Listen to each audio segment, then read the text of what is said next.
Maison maghisguti kita karon sa karainan sa Katoliko o mga Protestante diha sa pag-interpret or paghubad sa Biblia. Alang sa mga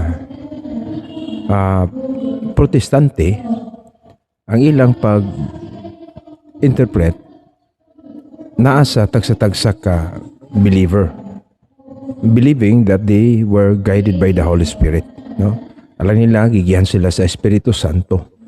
Unya ang Biblia maura gyud ang soul, maura gyud ang soul authority sa mga pagtulunan, highest and final authority para nila. Pero ang ilang mga teologya sila, mga pastor, mga nagtudlo nila, dili sila infallible. Sa ato pa, pwede silang masayop. Okay? Mauni nga, ingani ang ilang pagpasabot lamang.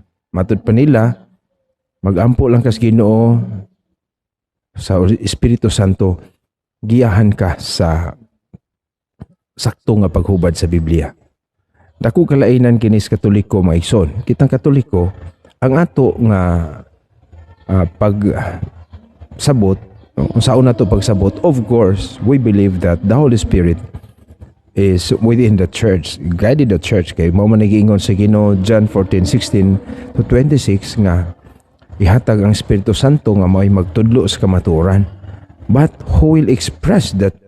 Kisa may mo padayag ni anang maong giya sa Espiritu Santo. Doon na tayo gitawag og magisterium, ang teaching authority sa atong simbahan nga Katoliko. Ang atong Santo Papa, uban sa mga kaobispuhan nga nahiusa sa Santo Papa. This reflects the office of Saint Peter nga gitagaan og Yahweh sa gingharian sa langit, Matthew 16:18, ug ang College of the Apostles nga gitagaan usab sa otoridad sa pagdili og pagtugot ug angay paminawon. Ang mamati kanila mamati sa Ginoo, Matthew 18:18 ug Luke chapter 10 verse 16. So mo ni ang atong mga interpreters. And we also believe as a Catholic nga ang atong magtutudlo, ang atong representative gyud sa Ginoo sa iyang pagdumala, ang Santo Papa, ug ang kahiusahan sa mga obispo nga nahiusa sa Santo Papa, gitaghaan sa charism of infallibility. Unsa maning infallibility?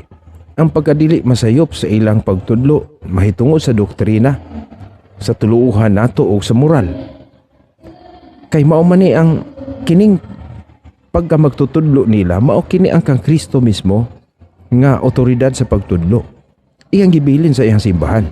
Lisod po kaayo nga sa Kristo sa iyang pagtudlo dili masayop, unya ang iyang papadayunon masayop na.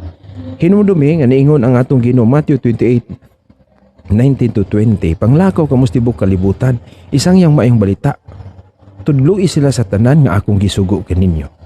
Nya imo lang nang isipon nga pwede silang masayop. Mao nga ang atong maigsuong mga dili Katoliko, because of the absence of this magisterial teaching, they are also fallible. Sa ato pa posible silang masayop ug wala gyud kasiguruan nga sakto sila. Kaysa may mahukom nila nga sakto sila, o mayon sila nagahampo mis Ginoo. So mo ni dakong problema sa mga Protestante, kay moingon sila nga sayop ang Katoliko, sila ay sakto, pero kinsa man ang naghukom nga sakto sila, nga wala man sila infallibility, wala man sila church magisterium. So mga igsuon, ang church magisterium ug ang authority ni San Pedro ug sa mga apostoles nga mao kining sa Santo Papa ug mga kaobispuhan nagasumikad mismo ni Kristo, no? Kasi Kristo man ang ultimate teacher, si Kristo ang ultimate truth, gihatag na niya sa simbahan. Muna the church becomes the pillar and foundation of truth, 1 Timothy 3:15. Ug ang iyang magtutudlo dili mahimong masayop kung mutudlo sa mga pagtulunan alang sa kaluwasan. Kay kung dunay kasaypanan, unsaon nato pagka ngadto sa kaluwasan?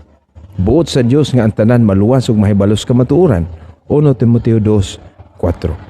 Pero wala magpasabot nga dili makasala. Lahi ang pagkadili makasala ug ang dili masayop, no? unta ma-research po ni sa atong mga igsoon. So maigsoon na to nakita dinhi ang dakong diferensya sa pamaagi sa protestante sa pagsabot o pagtudlo sa mga pulong sa Dios o pagtulunan sa simbahang katoliko. So kamo na mo huna-huna o unsay kamatuoran diha. God bless sa tanan.